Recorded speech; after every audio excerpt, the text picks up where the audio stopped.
চট্টগ্রামে যাব, সেখানে আছেন সহকর্মী ফয়সাল করিম। ফয়সাল, জানতে চাচ্ছিলাম বীর চট্টলার অবদান তো অনেক, ৭১ থেকে ২৪ পর্যন্ত। আজকের এই দিনে নগরীকে কতটা উজ্জীবিত মনে হচ্ছে?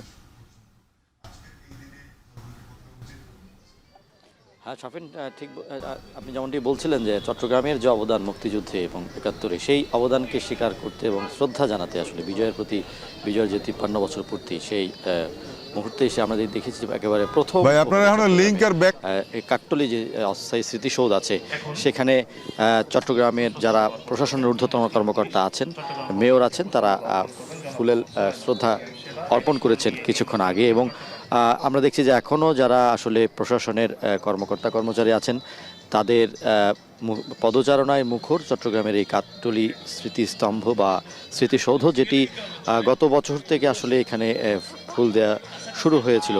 এবং এইটি একটি অসাধারণ একটি স্থান, যেখানে আসলে চট্টগ্রামের যেই সমুদ্র, সেই সমুদ্র কিন্তু এখান থেকে খুব বেশি দূরে নয়। এবং এই স্থানটিতে আসলে চট্টগ্রামের যারা প্রশাসনের কর্মকর্তা আছেন, তাদের পাশাপাশি আমরা দেখছি সাধারণ মানুষ আসছেন, বিভিন্ন সামাজিক সাংস্কৃতিক সংগঠন, রাজনৈতিক দলের নেতাকর্মীরাও এসছেন।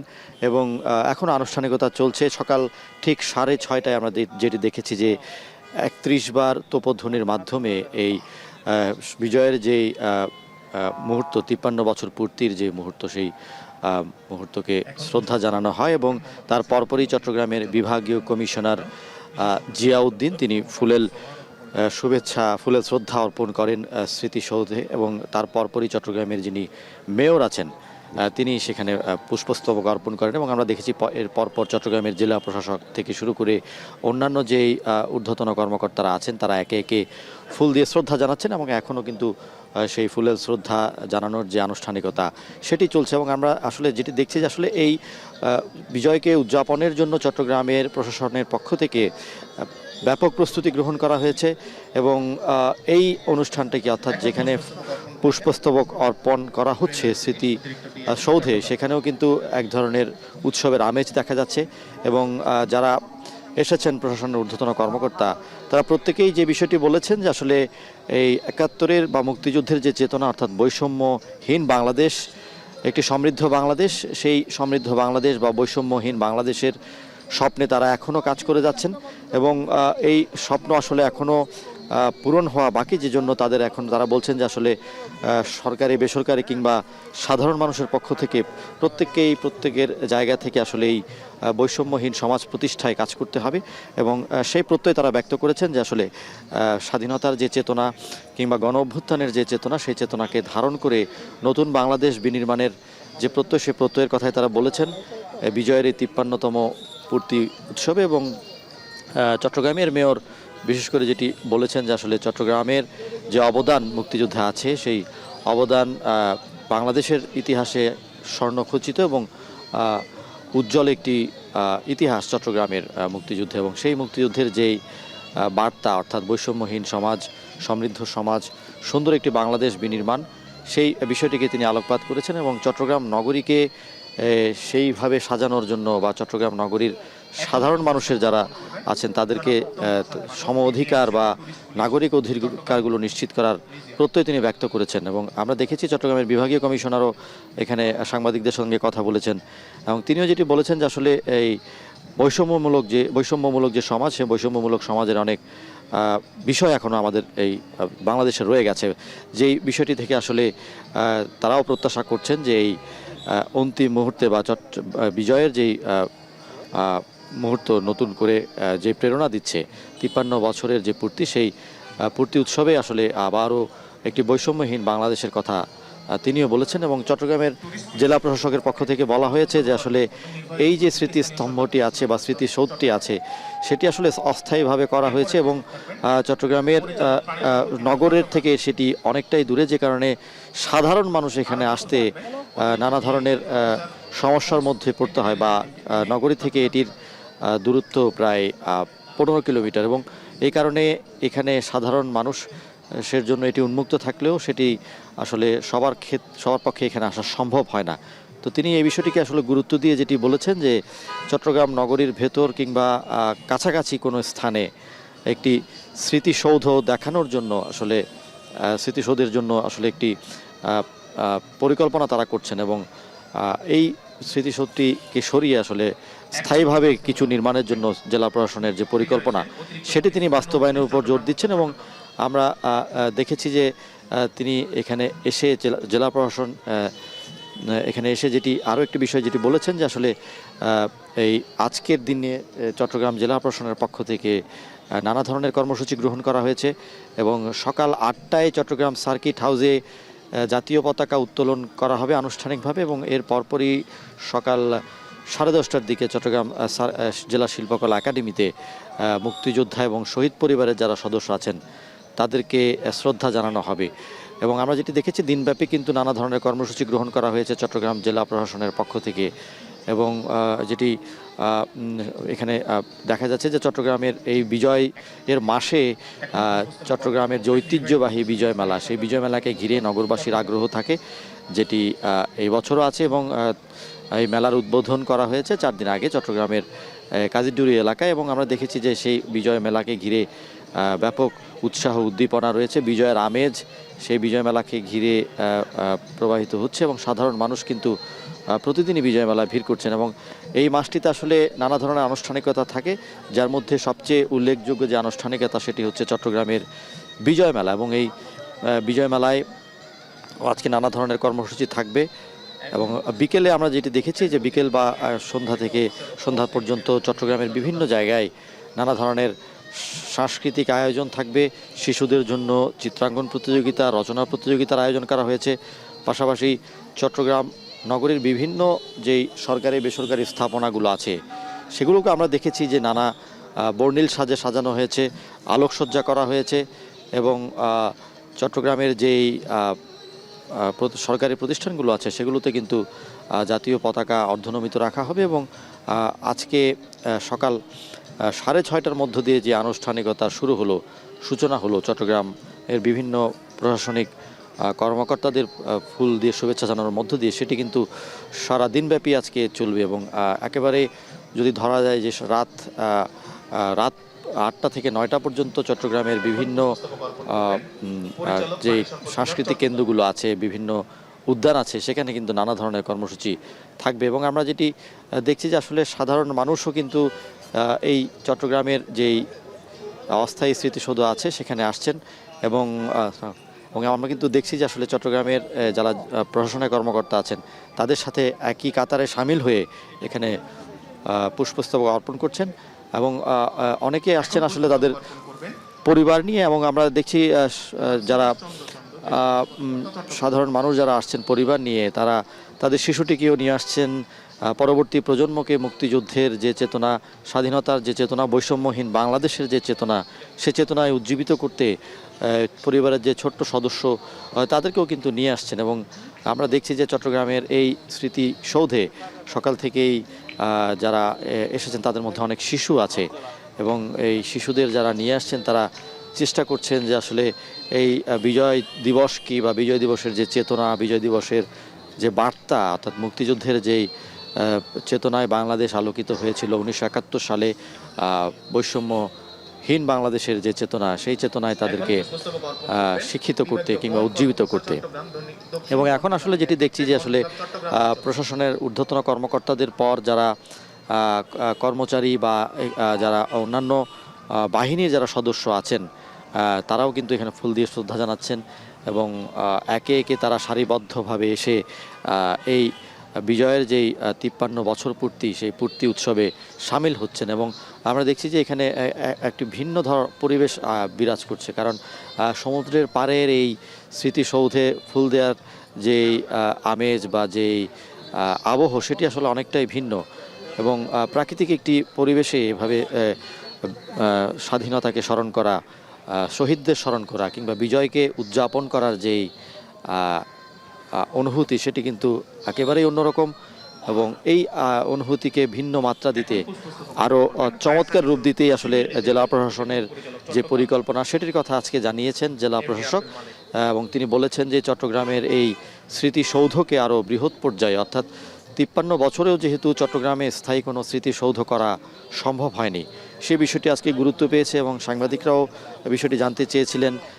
যারা জেলা প্রশাসনের যারা কর্মকর্তা আছেন এবং সেই বিষয়ে আসলে জেলা প্রশাসক বলেছেন যে এই স্মৃতিসৌধের বিষয়টি তারা বিবেচনায় রেখেছেন এবং বিশেষ করে যেটি চট্টগ্রাম শহর থেকে এখন কিছুটা দূরে হওয়ার কারণে সাধারণের যে দুর্ভোগ, সাধারণ যে এখানে এসে শ্রদ্ধা জানাতে কিছুটা বেগ পেতে হচ্ছে বা আসাটা তাদের অনেকের জন্যই আসলে সম্ভব নয়, যেহেতু গণপরিবহনের চলাচলে এই দিকটা খুব একটা নেই, সেহেতু সে বিষয়টি বিবেচনায় রেখে চট্টগ্রামের শহরের মধ্যে বা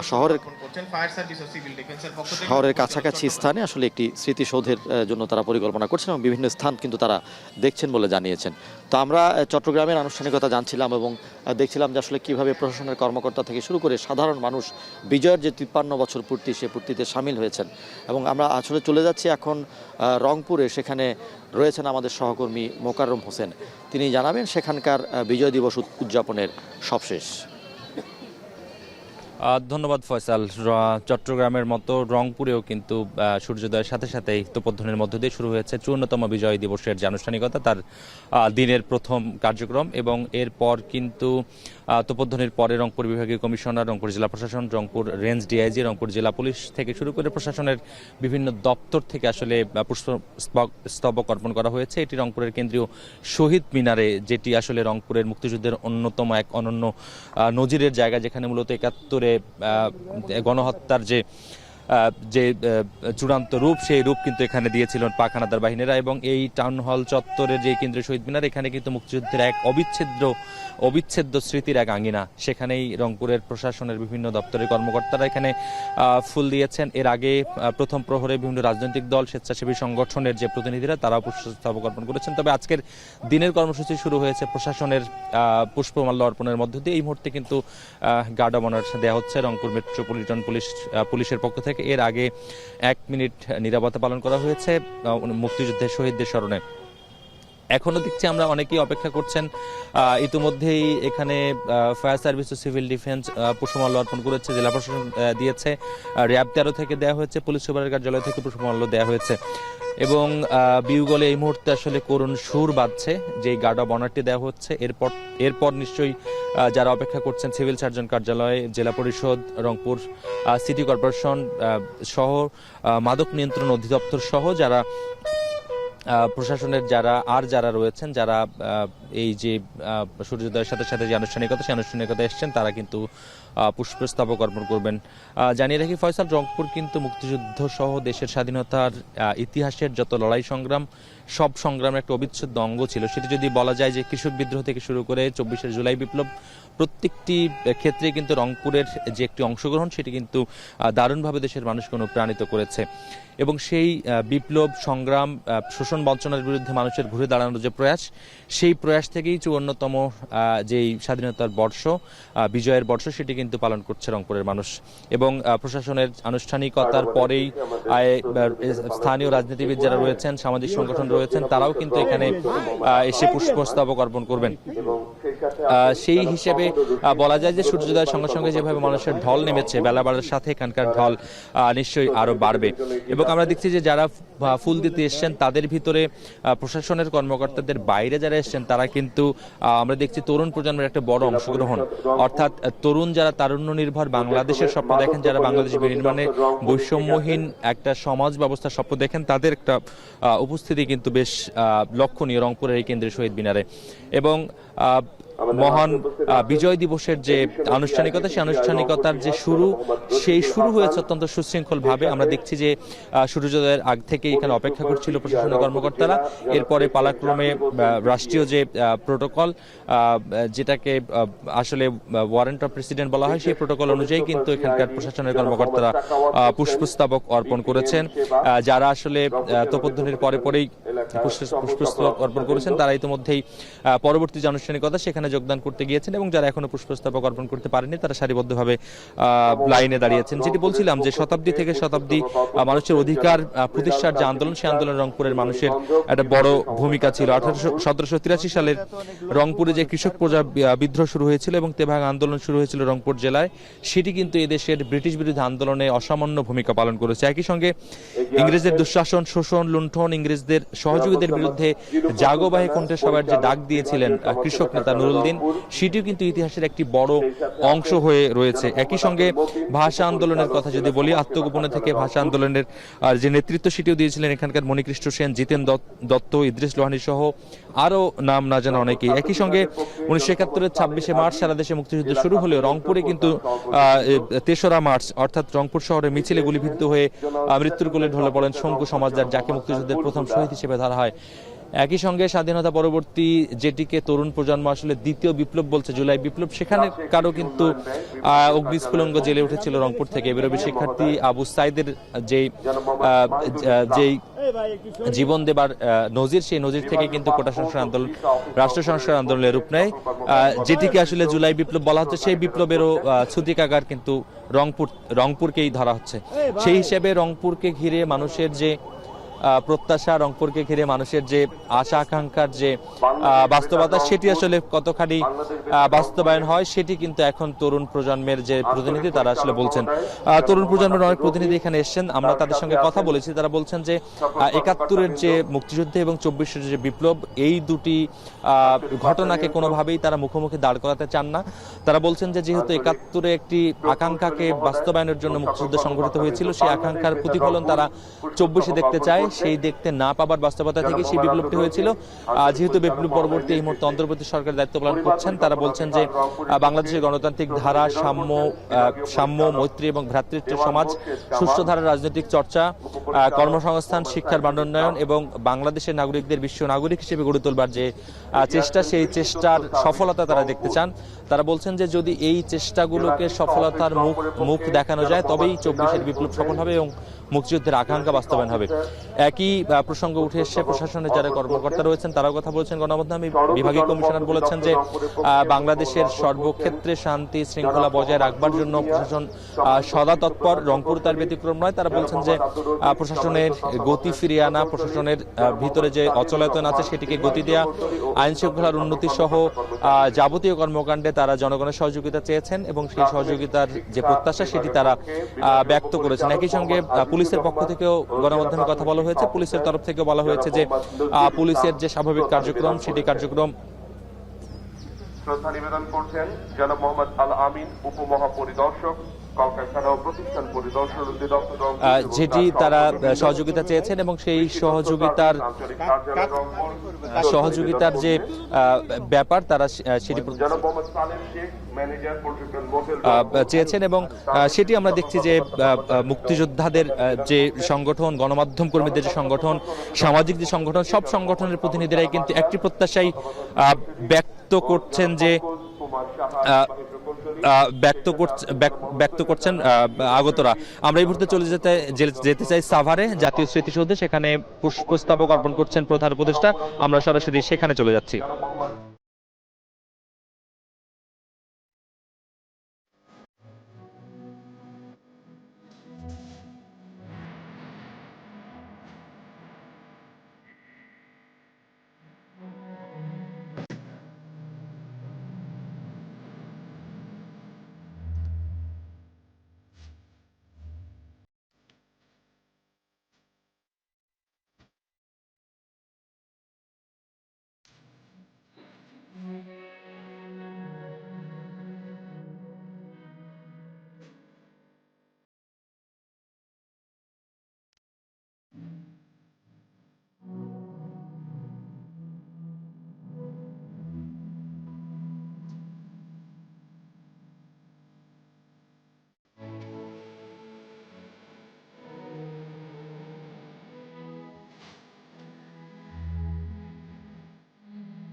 সশস্ত্র বাহিনী সম্বন্ধন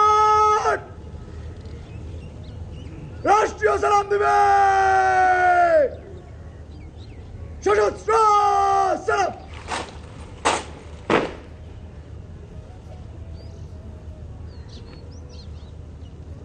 সশস্ত্র বাহিনী সম্মানগান অস্ত্র নামাবে অস্ত্র নামা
সাভারের জাতীয় স্মৃতিসৌধে শ্রদ্ধা নিবেদন করলেন অন্তর্বর্তী সরকারের প্রধান উপদেষ্টা ডক্টর মোহাম্মদ ইউনূস, এবং তার সঙ্গে আমরা দেখলাম যে রয়েছেন পূর্ব তিমুরের সফররত প্রেসিডেন্ট হোসে রামোস হোর্তা, এবং অন্তর্বর্তী সরকারের অন্যান্য উপদেষ্টারাও সেখানে রয়েছেন। তারা গণমাধ্যমে কথা বলছেন, আমরা শুনবো সরাসরি।